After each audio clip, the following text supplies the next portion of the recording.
दोस्तों नमस्कार। कांधे पर फिलिस्तीन की मुक्ति का बैग और जुबां पर बांग्लादेश में हिंदुओं पर हो रहे अत्याचार के सवाल। यह प्रियंका गांधी है। पार्लियामेंट के परिसर में इससे पहले जब भी शोर सुनाई दिया, यही सवाल बड़ा था कि कांग्रेस आखिर बांग्लादेश में हिंदुओं पर जो अत्याचार हो रहे हैं, जो दमन हो रहे हैं, उसने खामोशी क्यों बरती है। लेकिन आज का दिन तो विजय दिवस का दिन है। विजय दिवस यानी 16 दिसंबर 1971 को, जब पाकिस्तान की सेना ने भारत की सेना के सामने आत्मसमर्पण किया था, यानी बांग्लादेश की नींव जिस दिन पड़ी, आज वही दिन है। और आज भारत में शायद यह पहला मौका अपने तरीके का होगा जब मौजूदा राजनीतिक सत्ता यानी बीजेपी, जिसे चिंता हिंदुओं को लेकर रही और बांग्लादेश के साथ भारत के प्रगाढ़ संबंध ही नहीं बल्कि भारत ने ही बांग्लादेश की नींव डाली, उस दिन को याद सत्ता नहीं कर रही है। और पार्लियामेंट के भीतर प्रियंका गांधी ने आज सबसे बड़ा सवाल यह उठा दिया कि सेना भवन से भी उस तस्वीर को क्यों हटा दिया गया जिस तस्वीर में पाकिस्तान की सेना के समर्पण की तस्वीर अंकित है। यानी हस्ताक्षर करते हुए लेफ्टिनेंट जनरल नियाजी नजर आ रहे हैं और भारत के लेफ्टिनेंट जनरल अरोड़ा की मौजूदगी है। इन पन्नों को पकड़ें, लेकिन उससे पहले बड़ा सवाल तो यह है कि वाकई बांग्लादेश में हिंदुओं पर जो अत्याचार हो रहे हैं और अंतर्राष्ट्रीय तौर पर इसे मुद्दा भारत ने बनाया भी, यहां तक कि अमेरिकी चुनाव के वक्त बतौर उम्मीदवार रिपब्लिकन के ट्रंप यह कहने से चूके नहीं कि बांग्लादेश में हिंदुओं पर जो हमले हो रहे हैं उसे रोकना होगा। ऐसे हमले और इस तरीके का दमन नहीं होना चाहिए। लेकिन आज सवाल बिल्कुल हटकर और अलग है। क्या वाकई जिस बांग्लादेश के भीतर 1971 के दौर में बांग्ला भाषियों पर दमन हो रहे थे और उस वक्त पूरी दुनिया ने बांग्लादेश की तरफ, जो उस समय पूर्वी पाकिस्तान के तौर पर मौजूद था, आंखें बंद कर ली थी, तब भारत की प्रधानमंत्री इंदिरा गांधी ने सिर्फ अपनी ताकत, अपनी दृष्टि और अपनी सेना के आश्रय, यहां तक कि अमेरिका की ताकत को भी दरकिनार करते हुए मुक्ति वाहिनी के साथ न सिर्फ खड़ी हुई, बल्कि जो भी पूर्वी पाकिस्तान में उस वक्त हो रहा था, और उस वक्त शेख मुजीबुर रहमान को जेल में डाल दिया गया था जबकि 1970 में उनको चुनावी जीत मिली थी। उस वक्त पाकिस्तान में जनरल याहिया खां हुआ करते थे। लेकिन उस दौर से इस दौर की दो परिस्थितियां आज पार्लियामेंट के भीतर जब सामने उभर कर आई, तो एक बड़ा सवाल यह भी निकला, क्या वाकई बांग्लादेश में हो रहे हिंदुओं के खिलाफ जो भी दमन की कार्रवाइयां हैं उसको लेकर भारत सरकार कितनी बेचैन है, या फिर मोदी सरकार जो कहती है उस पर कोई पहल क्यों नहीं कर रही है। क्योंकि आज दो तरीके से प्रियंका गांधी ने जो दो सवाल उठाए, उसमें बड़ा महत्वपूर्ण था कि हिंदुओं पर दमन हो रहा है, वहां के ईसाइयों पर दमन हो रहा है, यानी वहां के माइनॉरिटीज पर दमन हो रहा है, और वह देश और वो सरकार कुछ नहीं कर पा रही है जिस देश के भीतर उस दौर में जब सरकार इंदिरा गांधी की थी तब बकायदा कार्रवाई की गई थी और अपने बूते कार्रवाई की गई थी, और वो डेमोक्रेसी के उसूलों की लड़ाई थी। इन्हीं सवालों को क्या वाकई इस आईने में आज देखा जा सकता है कि बांग्लादेश में जो कुछ हो रहा है और भारत में हिंदुओं के सवालों को लेकर जो मौजूदा मोदी सत्ता राजनीतिक तौर पर जो भी ताना बाना बुनती है, उसका असर सिर्फ इतना है कि 15 दिनों पहले दिल्ली में बांग्लादेश दूतावास के बाहर सैकड़ों की तादाद में नारे लगाते हुए हिंदू संगठन एकजुट हुए, बीजेपी के कार्यकर्ता नेता भी एकजुट हुए और नारे लगा रहे थे। तो नारों के आश्रय और बांग्लादेश की सरकार से सीधी बातचीत कर वहां पर हिंदुओं के खिलाफ जो दमन हो रहा है उसे थामने का प्रयास ना करना, क्या यह सीधा हमला पहली बार कांग्रेस और प्रियंका गांधी के जरिए ऐसे मौके पर बोला गया जिसमें एक झटके में मोदी सरकार के सामने यह सवाल खड़ा हो गया कि आपकी अंतर्राष्ट्रीय राजनीति और कूटनीति से इतर पड़ोसी देश, और वह भी दुनिया के मानचित्र पर जिस बांग्लादेश का जन्म ही भारत की ताकत और भारत के विजन से हुआ, उस दिशा से क्या आपने आंखें बंद कर ली है? सवाल कुछ इसी तर्ज पर था। बांग्लादेश में जो अल्पसंख्यकों के साथ, जो हिंदुओं और ईसाइयों के साथ अत्याचार हो रहा है, उसके खिलाफ इस सरकार को आवाज उठानी चाहिए। बांग्लादेश की सरकार के साथ बातचीत करनी चाहिए और पूरा समर्थन देना चाहिए जिनको ये वाकई आश्चर्य की बात है। जिन बातों का जिक्र मोदी सरकार की तरफ से होना चाहिए था, और इससे पहले बीजेपी की जो भी राजनीति हिंदुत्व को लेकर या हिंदू लोगों को लेकर रही, खास तौर से बांग्लादेश के मद्देनजर, उसमें पहली बार आज के दिन यानी 16 दिसंबर 1971 यह विजय दिवस का दिन है। और यह समझना होगा कि इसी दिन भारत के भी बड़ी तादाद में सैनिक शहीद हुए थे। सैनिकों ने वहां पर युद्ध लड़ा था और देश की जनता उस वक्त इंदिरा गांधी के साथ खड़ी थी। सेना पूरी ताकत के साथ पूर्वी पाकिस्तान में मुक्ति वाहिनी के साथ घुस चुकी थी और उस समय भारत दुनिया के सामने अकेला खड़ा था। यहां तक कि भारत की सेना को रोकने के लिए अमेरिका ने अपना युद्धपोत 7वां बेड़ा भी भेज दिया था, लेकिन इंदिरा गांधी उस वक्त घबराई कतराई नहीं थी। और तो और आज प्रियंका गांधी ने इंदिरा गांधी को भी यह कहकर याद किया और नमन किया कि शायद वह नेतृत्व और वह कुशल नेतृत्व जो लोकतंत्र के उसूलों की लड़ाई लड़ते हैं, उसे इस दौर में समझना होगा। यह उसूलों की लड़ाई क्या इस दौर में गायब हो गई है? शायद यह इतना बड़ा सवाल हो सकता है क्योंकि इस दौर में आज ही के दिन सेना के हेडक्वार्टर से उस तस्वीर को भी हटा दिया गया जिस तस्वीर में पाकिस्तान की सेना आत्मसमर्पण कर रही है। उस तस्वीर को याद कीजिए और उस तस्वीर को एक क्षण के लिए देख लीजिए।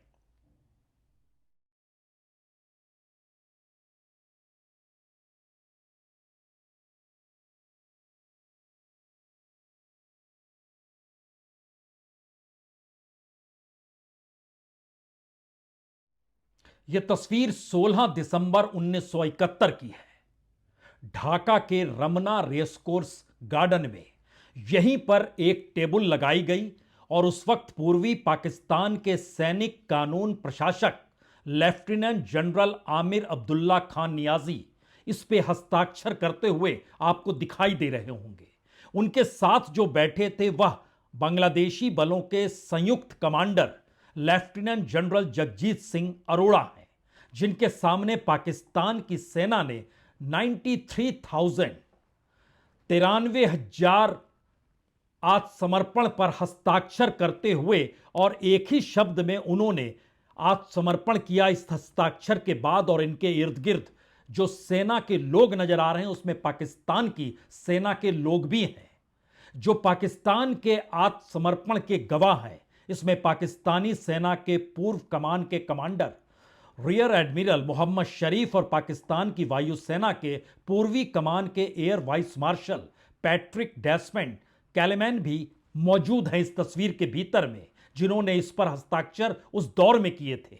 और भारत की तरफ से गजराज कॉर्प्स के commander lieutenant general Sagat Singh और भारत के पूर्वी वायु कमान के commander air marshal Harichand Dewan और भारतीय पूर्वी कमान के chief of staff major general JFR Jacob इसकी पूरी गवाही दे रहे हैं। यह वो तस्वीर है और इस तस्वीर को आज ही सेना के हेडक्वार्टर से हटाया गया।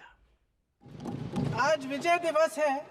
1971 के युद्ध में जिन शहीदों ने, जिन सेनाओं ने हमारे लिए लड़ाई लड़ी, जिन जानबाजों ने ये लड़ाई लड़ी, सैनिकों को, शहीदों को, सबको सबसे पहले मैं नमन करना चाहती हूँ। आज सेना के हेडक्वार्टर्स में से वो तस्वीर उतारी गई है जिसमें पाकिस्तान की सेना आत्मसमर्पण कर रही है भारत की सेना के सामने। यह सवाल तो सरकार को उठाना चाहिए। सरकार को इस पर सेना हेडक्वार्टर से यह तस्वीर क्यों उठाई गई, निकाली गई, इस पर खुद सवाल करने चाहिए। लेकिन पार्लियामेंट के भीतर भी हर किसी ने खामोशी बरती। बहुत बड़ा सवाल यह भी है कि इस दौर में लगातार बांग्लादेश के हिंदुओं पर हो रहे दमन के सवाल को सरकार उठा तो रही है, लेकिन कोई पहल नहीं कर रही है, कोई कार्रवाई नहीं कर रही है। तो क्या सरकार की अपनी कूटनीति बांग्लादेश को लेकर हार मान चुकी है? क्योंकि बांग्लादेश के भीतर की अगर परिस्थितियों को समझे तो वहां तकरीबन 1.5 करोड़ हिंदुओं की मौजूदगी है। कुल जनसंख्या तकरीबन 17.5 करोड़ है, उसमें 1.5 करोड़ हिंदू हैं। और उन हिंदुओं के सवाल को भारत की राजनीतिक परिस्थितियों से बाखूबी इस दौर में जोड़ा गया, क्योंकि भारतीय जनता पार्टी यानी बीजेपी हो या सरकार के मंत्री हो, ध्यान दीजिए पिछले दिनों जो भी सवाल वो लगातार उठा रहे थे उसमें कांग्रेस और विपक्ष को यह कहकर घेरने से कोई नहीं चूका कि हिंदुओं के सवाल वह क्यों नहीं उठाते हैं। सवाल जवाब यहां तक आए कि भारत के भीतर के अल्पसंख्यकों को लेकर जिस तरीके का राजनीतिक मिजाज मौजूदा राजनीतिक सत्ता रखती है, क्या उसी तर्ज पर बांग्लादेश की राजनीतिक सत्ता भी हिंदुओं को लेकर रखती है जो वहां के माइनॉरिटीज हैं? चर्चा तो इससे आगे तक गई, लेकिन सवाल यह है कि एक राष्ट्र के तौर पर भारत की अपनी ताकत और इस पूरे इलाके में जो साउथ ईस्ट एशिया है, इस पूरे इलाके में भारत की मौजूदगी किस लिहाज से महत्वपूर्ण है। क्योंकि जब आप इंदिरा गांधी के दौर को याद करते हैं तो उस समय भारत एक बाजार के तौर पर नहीं था, भारत की मार्केट इकोनॉमी उस तर्ज पर नहीं थी। भारत मौजूदा वक्त में एक बाजार के तौर पर है दुनिया के लिए व्यापारिक रिश्तों को लेकर, और बार बार कूटनीतिक अर्थों में भारत के विदेश मंत्री जयशंकर यह कहने से चूकते नहीं हैं कि भारत की मौजूदगी इस वक्त उस अर्थतंत्र को लेकर ज्यादा महत्वपूर्ण है जिसके जरिए कोई भी देश उन्नति कर सकता है, आगे बढ़ सकता है। और शायद उसी अक्ष तले प्रधानमंत्री मोदी ने भी जो नारा दिया वो दुनिया में भारत की इकोनॉमी तीसरे नंबर पर होगी, 2047 में भारत विकसित राष्ट्र होगा। लेकिन इस पूरे इलाके की परिस्थितियों को अगर आप समझना शुरू करें तो आज की तारीख में भारत के रिश्ते किसी भी देश से बेहतर नहीं है। यहां तक कि श्रीलंका में जो नए राष्ट्राध्यक्ष चुने गए वो भारत की यात्रा पर जरूर आज संयोग से आए हैं, लेकिन उन्होंने अपनी इकोनॉमी और अपनी सैन्य व्यवस्था को लेकर खुद को चाइना के करीब ना सिर्फ पाया बल्कि अपने राजनीतिक नारों में भारत के खिलाफ ठीक वैसे ही नारे दिए जैसे मालदीव में दिए गए थे। यह अलग मसला है कि भारत को इस पूरे इलाके में कोई इग्नोर कर नहीं सकता है, कोई अनदेखा कर नहीं सकता है। लेकिन अगला सवाल तो कोई भी यह पूछेगा कि भारत की अपनी ताकत क्या सिर्फ एक व्यापार या अर्थतंत्र के आश्रय है, बाकी उसकी मौजूदगी कहीं नहीं है। और भारत सिस्टमेटिक तरीके से दुनिया के मानचित्र पर चीन को चुनौती देने के लिए अमेरिका के करीब खड़ा हुआ नजर आ सकता है। लेकिन इस पूरी परिस्थिति के भीतर भारत की जो एक पारंपरिक कूटनीति राजनीतिक सांस्कृतिक परिस्थितियों के साथ रही है वो इस दौर में पूरी बदल गई है। तो क्या बांग्लादेश में होने वाले हिंदुओं के खिलाफ जो कार्रवाई हो रही है उस पर भारत को सिर्फ दिल्ली में बांग्लादेश दूतावास के बाहर नारे लगाने चाहिए? यह सवाल तो बड़ा महत्वपूर्ण है, क्योंकि उस दौर को भी याद कीजिएगा तो उस दौर में भी इंदिरा गांधी तक बात इसलिए पहुंची थी क्योंकि वहां रहने वाले बांग्ला भाषियों के खिलाफ उस दौर में पाकिस्तानी सेना जिस तरीके से हमलावर थी या उनके खिलाफ जो कार्रवाई कर रही थी और डेमोक्रेसी वहां पर गायब कर दी गई थी। पॉलिटिकल पार्टी उस दौर में शेख मुजीबुर रहमान ने बनाई मुक्ति वाहिनी के नाम पर, वो 1970 में चुनाव जीत भी गए, लेकिन चुनाव जीतने को दरकिनार याहिया खान ने किया और उन्हें जेल में डाल दिया।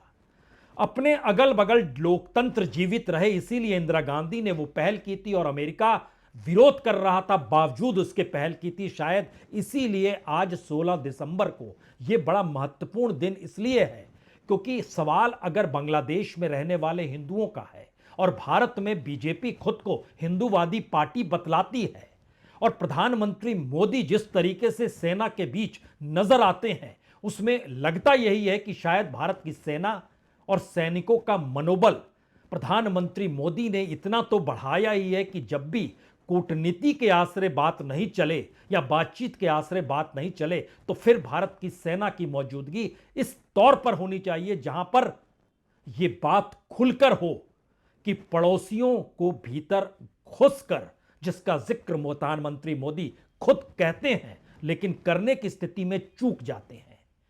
यह सवाल भारत की राजनीति के लिए इसलिए भी महत्वपूर्ण है कि वो असम हो, वो बंगाल हो, वो झारखंड हो और वो दिल्ली तक हो। ध्यान दीजिए, बांग्लादेशी घुसपैठियों का जिक्र और रोहिंग्याई का जिक्र भारत की राजनीति में बीजेपी ने खुलकर किया, और बांग्लादेशी घुसपैठी कैसे झारखंड में चलेगा इसका जिक्र देश के गृह मंत्री कहने से चूके नहीं। असम के मुख्यमंत्री ने वहां पहुंचकर कहा, असम के भीतर पहले घुसपैठ होती थी, खुद कहते थे, यानी जिस देश के भीतर हिंदुओं के खिलाफ कार्रवाई हो रही हो उस देश को लेकर और वहां की घुसपैठ को लेकर सरकार कितनी संवेदनशील है यह भी इस दौर में समझ में आ जाता है। शायद इसीलिए पार्लियामेंट के भीतर यह अपने तरीके का एक अलग नजारा था जब कांग्रेस के तमाम सांसद एकजुट होकर बांग्लादेश में होने वाले हिंदुओं पर अत्याचार के खिलाफ नारे लगाते दिखाई दिए। बांग्लादेश के हिंदुओं को न्याय दिलाओ, बांग्लादेश के हिंदुओं को न्याय दिलाओ, केंद्र सरकार अपना इकबाल दिखाओ, केंद्र सरकार अपना इकबाल दिखाओ। सवाल हिंदुओं का है, बांग्लादेश में रहने वाले हिंदुओं को लेकर कितनी राजनीति इस दौर में साधी गई, लेकिन यह तस्वीर यह बताने के लिए काफी है कि पार्लियामेंट के परिसर के भीतर भी राजनीति 180 डिग्री में आमने सामने आकर खड़ी हो गई, यानी पूरे तरीके से बदल गई। बीजेपी इससे पहले जिन नारों को लगाती थी और छिटपुट जो बयान देती थी उससे हटकर पार्लियामेंट के भीतर सरकार को कटघरे में खड़ा करते हुए बांग्लादेश में रहने वाले हिंदुओं के खिलाफ जो कार्रवाई हो रही है उसको रोकने के लिए कांग्रेस के तमाम सांसद परिसर के भीतर नजर आ रहे हैं। यह उस बदलती हुई राजनीति का प्रतीक है जिसमें प्रियंका गांधी अगुवाई कर रही है, और यह इसलिए भी बड़ा महत्वपूर्ण है कि राहुल गांधी विपक्ष के नेता के तौर पर पार्लियामेंट के भीतर उनकी मौजूदगी और पार्लियामेंट के भीतर और बाहर प्रियंका गांधी कांग्रेस के सांसदों की अगुवाई करते हुए यह मैसेज कन्वे करना चाह रही हैं कि दरअसल भारत की राजनीति में आप हिंदुओं को लेकर राजनीति मत साधिए, बल्कि एक्शन मोड में आपको आना होगा। यह मैसेज वाकई बहुत बड़ा है, क्योंकि प्रियंका गांधी की मौजूदगी आज इसलिए भी कहीं ज्यादा महत्वपूर्ण खुलकर नजर आई जब उन्होंने अपने कांधे पर एक झोला जो लटकाया था वो फिलिस्तीन आजाद होगा वाला झोला था। उस झोले यानी उस बैग पर शांति का प्रतीक सफेद कबूतर बना हुआ है, तरबूज भी बना था। इसे फिलिस्तीन एकजुटता का प्रतीक माना जाता है, और इस दौर में खास तौर से इजराइल और फिलिस्तीन के संघर्ष को लेकर भारत की अपनी कूटनीति और भारत की विदेश नीति क्या कहती है, यह पहले दिन से लगातार दाएं बाएं झूलती हुई नजर आई है। प्रधानमंत्री ने इजराइल के पक्ष में कहा तो विदेश मंत्री ने फिलिस्तीन को लेकर उनके पक्ष में बात कहनी पड़ी। लेकिन याद कीजिए, प्रियंका गांधी ने अपने तौर पर एक्स पर जून के महीने में बकायदा इजराइल के प्रधानमंत्री बेंजामिन नेतन्याहू की आलोचना की थी। उन्होंने एक्स पर लिखा भी था कि सही सोच रखने वाले हर व्यक्ति और दुनिया की हर सरकार की यह नैतिक जिम्मेदारी है कि वे इजराइल सरकार के नरसंहार की निंदा करें और उन्हें रोकने के लिए मजबूर करें।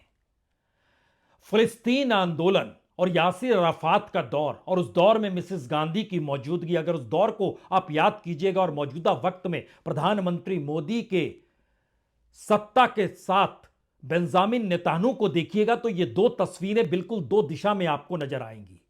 तो क्या भारत की पूरी विदेश नीति इस दौर में बदल चुकी है और कांग्रेस दोबारा से उस पारंपरिक लकीर को पकड़ना चाह रही है?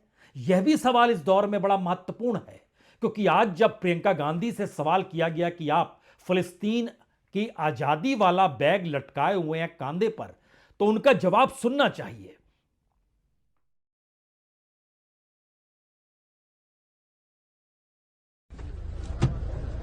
You want to say something? Why are you carrying this bag? I've said many times what my beliefs are regarding this. And if you look at my Twitter handle, all my comments are over there.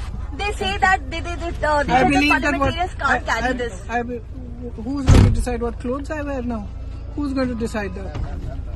That's typical patriarchy that you decide what clothes women wear also. Okay, ma'am. I don't subscribe to that. I will wear what I want. ये लोकतंत्र के परिसर के भीतर, यानी लोकतंत्र के मंदिर पार्लियामेंट के परिसर के भीतर प्रियंका गांधी का जवाब है। उन्होंने जो कहा अगर उसको शब्दशः आप समझें तो उन्होंने कहा, मैं इस बारे में कई बार बता चुकी हूं कि मेरे विचार क्या हैं, मैं कैसे कपड़े पहनूंगी, इसे कौन तय करेगा। ये बरसों से चली आ रही रूढ़िवादी सत्ता की तरह हुआ कि महिलाएं क्या पहने क्या नहीं, मैं इसे नहीं मानती, मैं जो चाहूंगी वो पहनूंगी। और उन्होंने उस बैग को लेकर भी कुछ इसी तरीके से एक मैसेज कन्वे किया। लेकिन बड़े 3 सवाल इस दौर में उभर कर सामने आ गए। पहला बड़ा सवाल तो यह है कि दुनिया भर में हिंदुओं को लेकर जो चिंता मोदी सरकार करती है, क्या वो चिंता राजनीति साधने के लिए है? यानी राजनीतिक तौर पर इस देश के भीतर रहने वाला हिंदू समुदाय, हिंदू समाज बार बार उस राजनीतिक सत्ता के साथ ही खड़ा हो जो चिंता कर रही है। दूसरा सवाल, यह सरकार सिर्फ चिंता कर रही है, कोई एक्शन नहीं कर रही है। और एक्शन नहीं करने की परिस्थितियां बतलाती है कि राजनीति के लिए हिंदुत्व और दुनिया भर में बिखरे हुए हिंदुओं के लेकर जो भी सवाल उभरते हैं, उसे मौजूदा राजनीतिक सत्ता चाहती है कि उसी के साथ जोड़कर देखा जाए, कोई दूसरी पॉलिटिकल पार्टी की दिशा में कोई नहीं देखे। पहली बार उस पर एक बड़ी लकीर प्रियंका गांधी ने खींच डाली। और तीसरा सवाल, जो सबसे बड़ा सवाल है, भारत दुनिया के मानचित्र पर सेकेंड वर्ल्ड वॉर के बाद एकमात्र ऐसा देश है जिसने न सिर्फ मानचित्र को बदल दिया, बल्कि उस दौर में जो ताकतें थी उन ताकतों को भी आईना दिखाकर अपने पड़ोस में लोकतंत्र को स्थापित करने के लिए जो पहल न सिर्फ कूटनीतिक तरीके से बल्कि सैन्य शक्ति के जरिए की थी, वो भारत की ताकत उस दौर में थी। तो क्या इस दौर में वह ताकत गायब हो गई है? और इसीलिए आज विजय दिवस के दिन जब यह सवाल बड़ा है, कैसे याद करें, तो क्या बांग्लादेश के भीतर के घटनाक्रमों को लेकर मौजूदा मोदी सरकार सिर्फ राजनीति कर रही है, या मैसेज वो देना दुनिया को चाहती है, या खुद के जरिए इस ताकत को बताना भी चाहती है